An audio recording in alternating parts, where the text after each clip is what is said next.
TV. My name is Natalie Brodnick, and today I'm here with New York-based artist ARTZ, who is releasing his newest project, Alone in the Metaverse, available for streaming on June 24th. So how are you doing today? I'm awesome. How are you?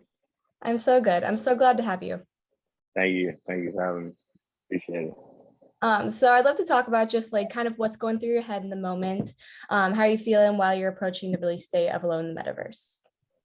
It feels good. The last year has been it's been moving very fast, I would say. It feels like it's 1 year has felt like 4 years in some weird way. Exactly. With the pandemic and just everything that has been going on in my personal journey and career.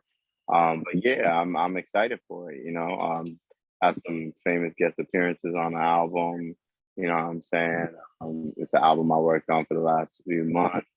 After throwing events the whole year for the community. So, I approached the new year when I came back from Art Basel. I did a show with Busta Rhymes and Murder Beats and Nori. And just prior to that, I released a song with Ari Lennox called November. And when I got back home, I'm like, wow, I'm throwing all these events, but I haven't had time to sit down and like really gauge my focus on an album. And I'm more of an album artist than a single artist because I just like, I don't know, I like to tell people where I'm at in my life at the moment. And I feel like projects are the best way to do that. So yeah, I'm excited for it because it's something that I was working on for a little bit of time and, now people get to hear it and vibe with it. Yeah. What's like the one thing that you're most excited for fans to like experience or hear on the album? I'm excited for them to hear the different moods, I would say. Last night when we did the show, that's what people were saying too. They're like, yo, every song was like a different mood and a different vibe. And it felt like, a little bit of something for everybody. And it felt like something I wanted to keep playing back, which are all good things, So I would say like the most thing I'm excited for people to listen to is like the fact of the variety, right? I'm excited for them to check out the NFT and art collection that comes with the project. Yeah. And I'm excited for them to hear me, rapping with Styles P and people like Trinidad James on the album, and just linking with some people that are seasoned veterans, and people who know my journey. It's been I've been grinding for a minute, housing for a minute. So for my fans to be able to digest in this moment, and for them to be a lot of them be day ones where they've seen it from like ground zero to now where it's at, just left. Definitely. And you talked about those like the art that goes along with your music as well. And I know visuals are a huge part of like your music and kind of your image as an artist. So what role do you feel that those visual aesthetics kind of play in the art that you put out? I think it plays a big role in the world I create. So with my brand and community and company Reject Dreams, I always modeled it after like almost like an X-Men, and I always felt like through Reject Dreams, my mission was to kind of like create an academy to not only showcase myself, but also superpowers of other people that were in my vicinity and people that I just naturally believed in because of their talent, So a long time ago, about 8 to 10 years ago, I started changing my actual shows to mixed media gallery events where I sold my music with comic books and paintings and things of that nature. So the visual components are a big part of the storytelling because the music is one end, but then the visual representation is me being able to collaborate with emerging visual artists and notable visual artists and being able to tell that side of that story, but through a different side of the coin. No, definitely. And you definitely like wear a lot of hats in the music industry. I know you've had a lot of different kinds of jobs and you have a lot of different companies and stuff like that. So could you tell me a little bit about your experience in the industry with your own company as a video editor, director, and event curator? Yeah, for sure. All of those things kind of like, I would say, came a little bit second nature to me because as an independent artist nowadays, you have to wear a multitude of hats unless you plan on somebody coming to save the day for you, and some artists are left in a position where it's like, okay, you choose to either go get it done yourself, or wait on somebody else, and you could be waiting forever, right? So my experience with it has been like, the more you invest in yourself, the more you create a sustainability, and so that's what I've been focused on. And in the industry, that's how I navigated. I showcase my talent first and foremost as an artist, and that's how I was introduced, right? But sometimes that road led me to songwriting people, right? Yeah. Sometimes that road led me to producing events for people where I not only perform, but I book the artists as well. And people Yeah. are coming to me more so for curating the vibe and producing the show. So I've learned over time, like, the industry sometimes might not see you for everything you are, but as long as you keep driving home the fact that you deliver value, enough people will pick up on it and they'll start spreading the word. And then even people who might that have been doubters or slept on you, might give a second thought and be like, oh snap, this is really doing it, and we'll be able to see you in the light to be able to Yeah. appreciate, okay, he's a rapper, he's a curator, he's an event producer, creative director, cool, you know. Yeah. And So so, try go ahead, I'm sorry. oh, sorry. No, I think it's just so important for like artists kind of in this day and age to be able to protect themselves and like have that knowledge of like industry professionals. I don't know. I think it's becoming so much more of a thing for musicians to also be producers, to also be managers, to also be event curators and creative directors. I think it's better in this day and age to be able to kind of do everything and have that ability. It's great to have the information and know how to do it. Whether you choose to do it or not is your option. I think ultimately, in order for you to do that, you need to be having fun with it, and you should want to enjoy. You should enjoy it. Don't do it just to do it, because most likely it's not going to come out good if you do it that way. But if you enjoy it, and you're passionate about it, then go for it. I was passionate about it, so that's why and I didn't want to accept mediocrity early on. I don't want people to come to my show and feel like, okay, the music was good, but the venue looked a little bit wacky, or like the art on the wall was like, what was that about? Like, like I Yeah. wanted people to really have experience. So I would say obviously sometimes it's a gift and a curse. You could get caught putting too much on your plate too. So do what's in your bandwidth. Do it to the level that you would like to do it. Sorry, that's my dog Lucy. That you see on the album cover. Living in the background.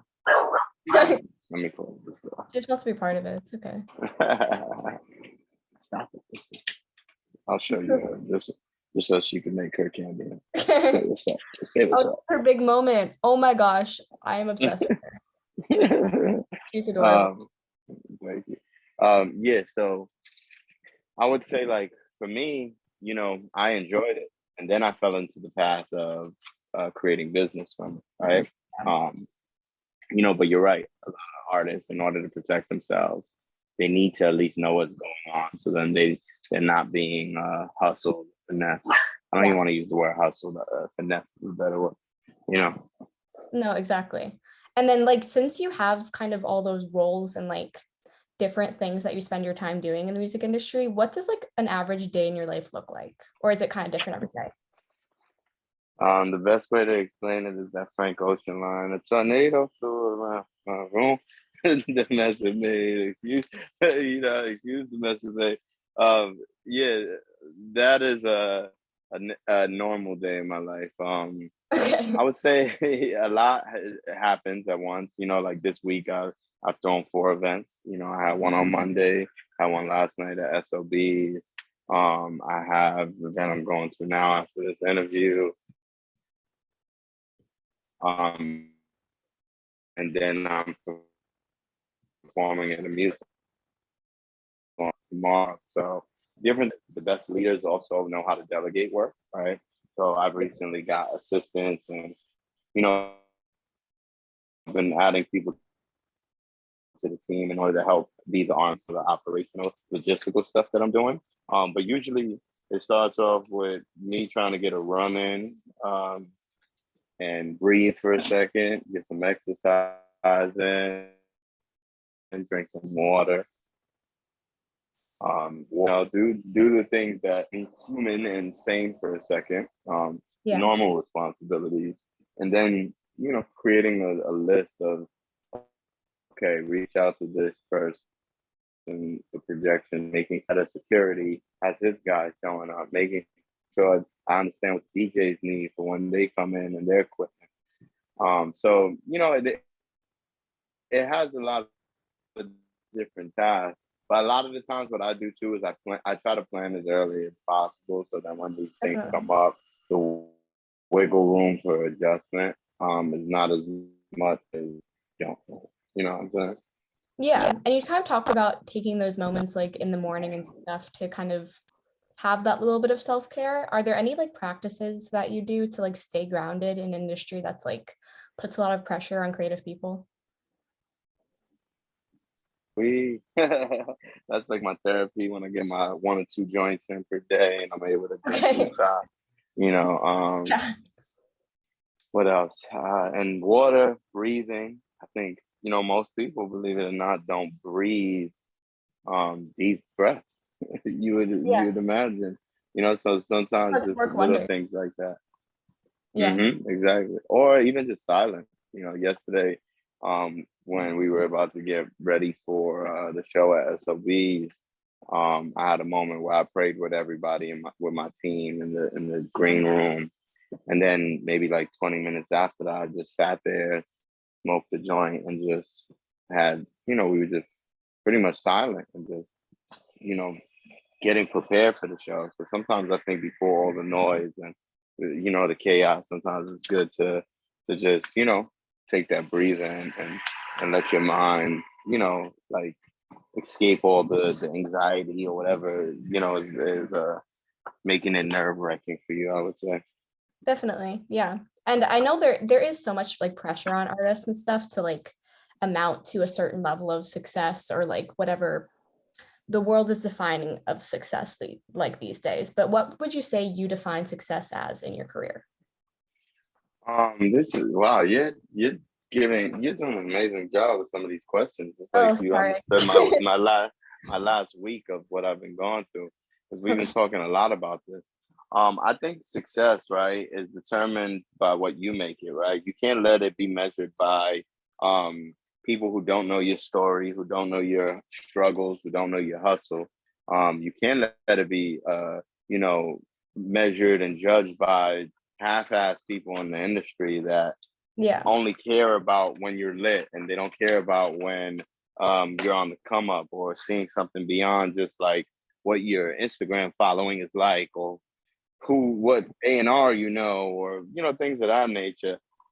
So I would say like for me the measurement of success is being able to create sustainability and get paid off what I do to the point where I don't have a regular job, and being able to say, hey, well, and you know what? I might have songs with celebrities, and somebody might walk into a show and still not know who I am, right?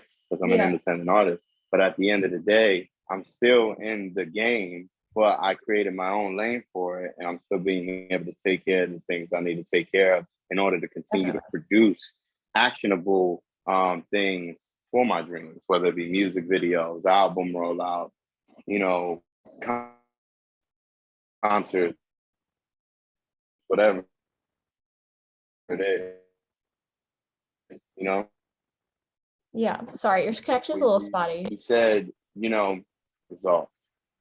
Okay, hold on. Let me take this Wi-Fi off. You hear me now? I can hear you. I can't see you right now, but Hold on. Let's stop the video and turn it back on. I can't see you either. oh, now There I we can. go. Okay, we're back. You're good.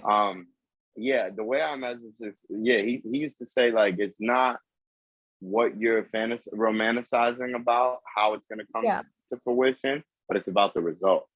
At the end of the day, all that matters is the result. So it's like, you Definitely. know, if you're getting paid to do shows and you're getting booked for shows, but maybe you're still not verified on Twitter or Instagram, it don't change the fact that people are still paying you for your service. You know what Yeah. I'm saying? And you're still a working artist right now. So, you know, and he told me that because for South by Southwest, I had just finished coming off one of my biggest shows. I brought out like over 5,000 people and a bunch of different celebrities. I booked and produced the whole show. And I told him, I said, damn, I said, I feel a type of way that this South by Southwest, only a couple people inquired and it's a couple days, right? And nobody has called me to book. And then Yeah. I made one phone call and asked somebody, hey, you got something going on over there? And they said, yeah. And they said, would you like to be involved? I said, yeah. Would you like to book me? They said, yeah. Boom. And we made it happen. I called them back. I said, yo, bro, you never believe it. I called one of my friends right now. I took the initiative to call and I got booked. And he said, you see, you worried about people calling you, but that don't mean people not seeing your value. It might have just slipped their mind. You still got to the result and you created that result. It didn't necessarily have to come to you by a phone call, you know? Exactly. I think success looks different for everyone in that way. Like there shouldn't be really a definition of that because it kind of just is personal to each person, I think. So I think that's a really good way to look at it. For sure. And then you also talk about a lot your roots with growing up in East New York. So how do you think that kind of impacted how you developed as a musician? As a musician, that was the backbone to what I was, to me being inspired to even make music. Yeah. Right. I used to have a neighbor that used to come down and he used to rap in patois. And he used to you break a chat, and he used to always have the same rap every single time. I didn't know because I couldn't understand the lingo like that at the time. And then that inspired me to want to keep. So the next time when he came downstairs, it made me want to write a rap. And my mother was a singer, and you know, in Brooklyn, she used to throw some of the biggest house parties and stuff like that as I was a kid. So being from Brooklyn, being engulfed in the culture of East New York, has inspired me truly to you know take the path of music. Honestly, in a lot of ways, Brooklyn and Queens. I can't just give it up, Yeah. only to Brooklyn. That was where I was raised, but Queens was where I was going to school. So the mixture of those two boroughs, like, really influenced me as a youth. And hip hop was a soundtrack to my life growing up. So, you know, Yeah, there's so much culture there. So I'm sure that was so inspiring to like be around. for sure. Some of the Yeah. greatest rappers are from Brooklyn too. So the bar was set high. So I made sure when I came in, I'm like, all right, I'm gonna have to work very hard to prove to people that I am who I believe I am. Exactly. Yeah. And you've also definitely dealt with like your share of like hardships and challenges throughout your life, at least from what I read like on your social media and stuff like that. So how do you think you've used those struggles in order to like fuel the art that you've created?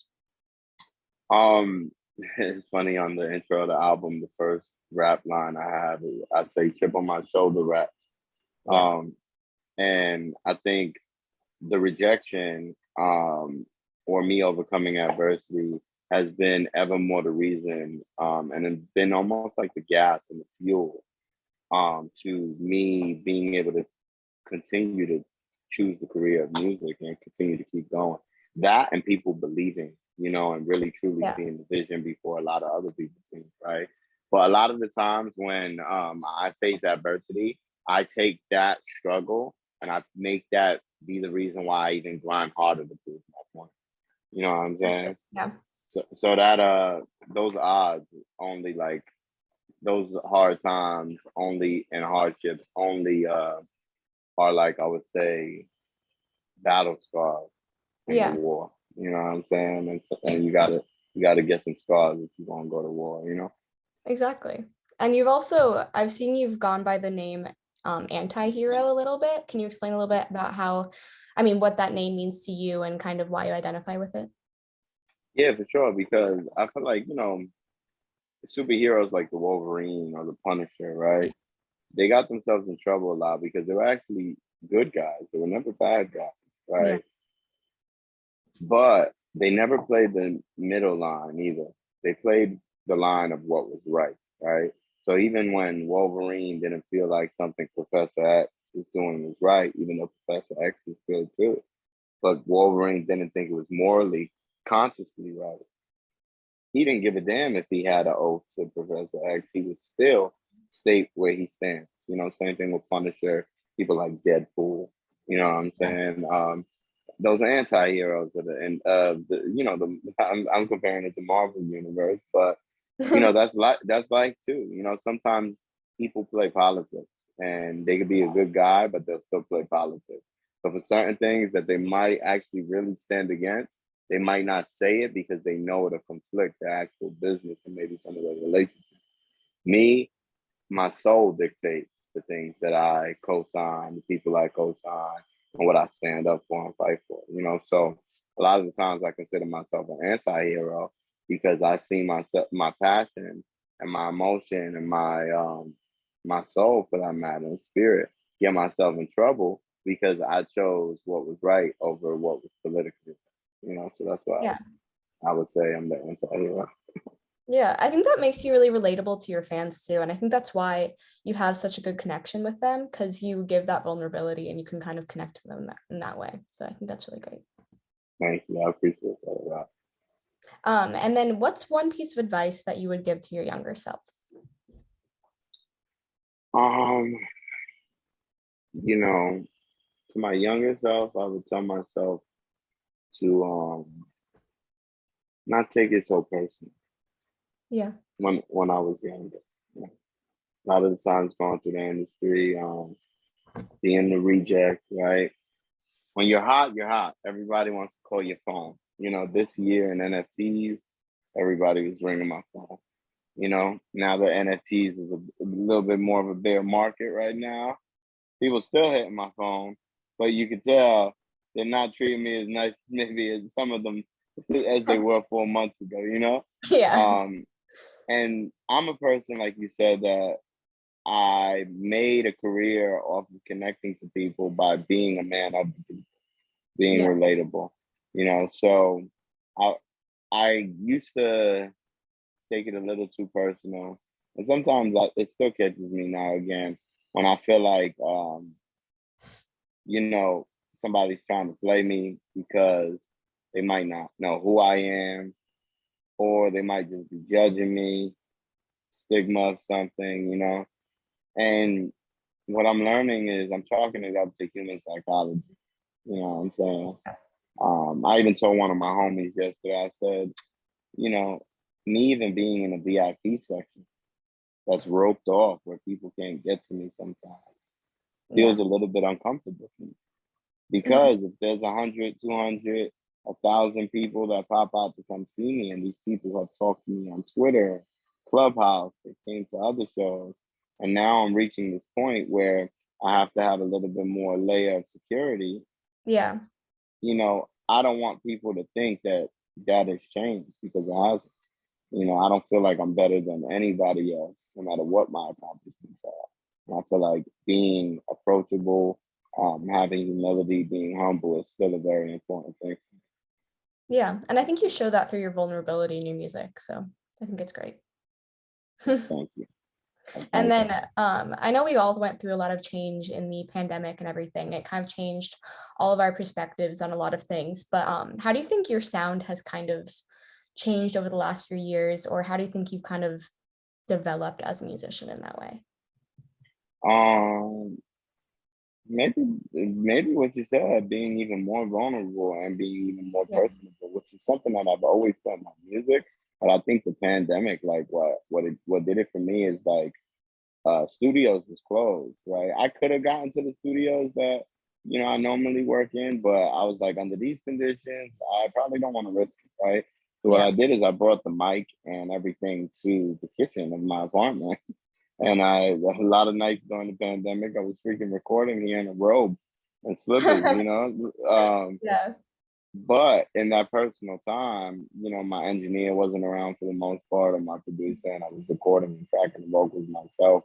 So I was really like sinking in my own vibe, you know what I'm Yeah. saying? And really like being very personable to myself and having that moment to really think, and just there was no extra person there to contribute or to like break the monotony of what I just had going on with the music. Yeah. You know? Yeah, we all kind of had to learn new things and kind of take on more roles, I think, in the pandemic because you couldn't have those like collaborative moments. Yeah, and I was doing a lot of stuff over email, and I'm doing some sessions too. But I've always been a super social person, but I'm the Yeah. person that loves to be low key alone too. Yeah. You know, The introverted so extrovert, like the yeah, exactly. So in the pandemic, I've kind of learned to like enjoy like sometimes my alone time or yeah, being my own best friend. You know. exactly. I think that's a good thing. I think that shows maturity and it shows just comfort with yourself. Definitely. It helps having Lucy around to myself because she's a dog. So it's like, okay, this is my company right now, but you can't necessarily like sleep or like, Yeah, no, exactly. she can just be here as my passenger. Yeah. And then your sound is very, I think, unique kind of in this industry because it has a lot of different influences of like has rap, R&B, almost a little bit of jazz in it, I kind of realized. Hmm. You try to like specifically avoid being pigeonholed in a certain genre of music? Hmm. For sure. Oh, that was the question. I'm sorry. Yeah, Do yeah, do I? Okay, so I didn't get the first one. Yes, I told this. I tell this to people all the time, but I don't wake up feeling like the same person every day. If that makes sense. Like yeah, I don't feel like I'm completely bipolar either. Like I'm a complete different person. But some days I wake up and different things inspire me. So some days I might want to just sit there and just sing melodies all day. Some days I want to say and or maybe it might be 2 weeks straight. I just want to rap my ass off. hmm And I feel like all of these things equally are part of me because I grew up yeah. on all of this type of music. You said jazz. I grew up on jazz. You know, um, you hear me? I can. I lost your Yeah, visual for a second, yeah. but Okay. Yeah. Sorry. Somebody was calling me. oh, you're good. Um, yeah. So jazz. Blues, Nina Simone. Yeah. You name it. Like Johnny Coltrane. Like these things, I would go back and listen to as a student of the game. Like beyond hip hop. So those things did influence me. And when I approach music, I like to approach it with a openness and creativity. I think Definitely. that it's an industry standard to be like, oh, have one sound so your fan base could identify that one sound. But what if my fan base all don't look like each other? Yesterday I Yeah. had 20-year-olds in there and I also had 40-year-olds. You know what I'm saying? And 50-year-olds. So some were NFT collectors, some were rappers, some were painters, right? So it all, everybody tries to do like a one shoe fits all type of mentality in the music industry, or with music specifically. And I just, being independent, that's the freedom you get. You get to express yourself however you like, whenever you like. So that's the approach I took to music. I said, you know what? It's gonna be a blend of rap, contemporary art, cinematic, lush soundscapes that are influenced by hip hop, R&B, jazz, blues, and ultimately it's all soul. You know. Yeah. And then you talked a little bit about kind of that like blues and jazz that you grew up on. What were some of the music or like albums that were playing in your house like growing up that might have influenced the music that you create now? In general, or just from the jazz side? In general. Okay. Yeah. So Lauren Hill, Miseducation, Yeah. Biggie's Ready to Die, Life After Death, Nas is Illmatic. Um, what else? Jay-Z's Reasonable Doubt. Um, all the golden age, Classic. 90s Yeah. stuff, R&B stuff, 112. You know, yeah, the list goes on. Like DMX, Big Pun. Oh yeah. Um, I can hear so all. just, yeah, Wu Tang. It was just a mix of just different styles and vibes. Um, Lauren Hill, I always say because my mom used to listen a lot to Lauren Hill, Mary J.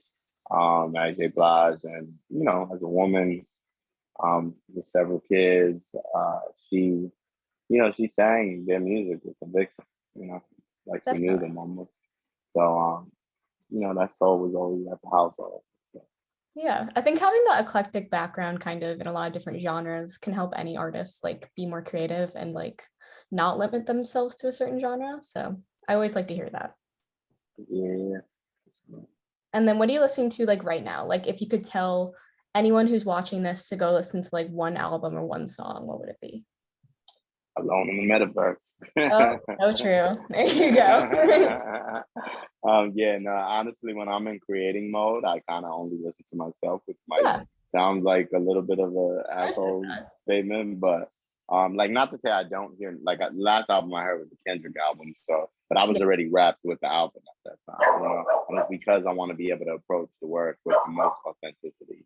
Um, and then plus on the other side, I was just busy, so I yeah, probably listen to like music that I are some of my favorites. Um, Kanye albums or whatever it is, but I'm tapped into Alone in the Metaverse right now. I would say. So. yeah. And then before we wrap things up, I want to jump into the future a little bit and talk about your goals. So, what would you say like your short-term goals are in the next like year or so that you want to accomplish? I would say short-term goals. Getting this project the recognition it deserves, especially with some of these some people who don't know my story, and just see like this independent kid who's rapping and selling art, but he got songs with these famous people. Like who is he? But having them really dive in and get to know me personally, like how you said, my Mhm. fans are connected to. Like it's relatable. It's something that resonates. So I want to continue to push that as a goal. Like continue to build the awareness of who I am, and continue to build my platforms. I would say, yeah, like continue. I'm performing at a festival on Saturday. I just got booked for another festival in Bosnia at the pyramids in August. Yeah, So continuing to do festivals so I can, reach more people and continue to, shake hands and kiss babies. So definitely. And then yeah. as for like long-term goals, if you could have like your ideal situation, where would you be like 5 to 10 years from now? Um, I would be in a position of somebody similar to maybe a Tech Nine or Tyler the Creator or Childish Gambino, to where it's like, yo, if I wanted to, I can maybe sign a record deal, or if I wanted to, I can just keep throwing these huge events and festivals and selling my merch and art and different things like that, and I can make a great living off that, and I have a huge fan base. I don't have to be plastered all over your bedroom walls like freaking your favorite R&B singer or something. Yeah, But even if it's something like that, I'm happy now to say the least, right? But I would be happy just as much. And I'm happy now because that has been happening for me. So yeah, the consistency in that to where it continues to just swell and get bigger and bigger, and ultimately the goal 5 to 10 years from now is to have millions of people listening to the music and believing in their reject dreams too. totally. Well, I can see you going all the way up. I appreciate it.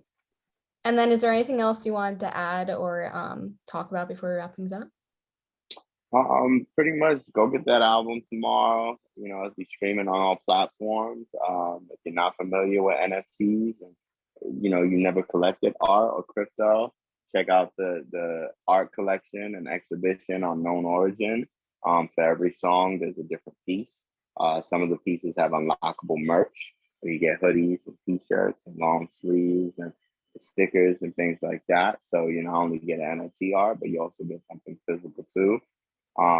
Yeah, and check it out and keep going. For And anybody can you watching drop out your there. socials so people can like find you and keep up with all of your different content you're releasing? Yeah, for sure. So everything could be found at rejectdreams.com first and foremost.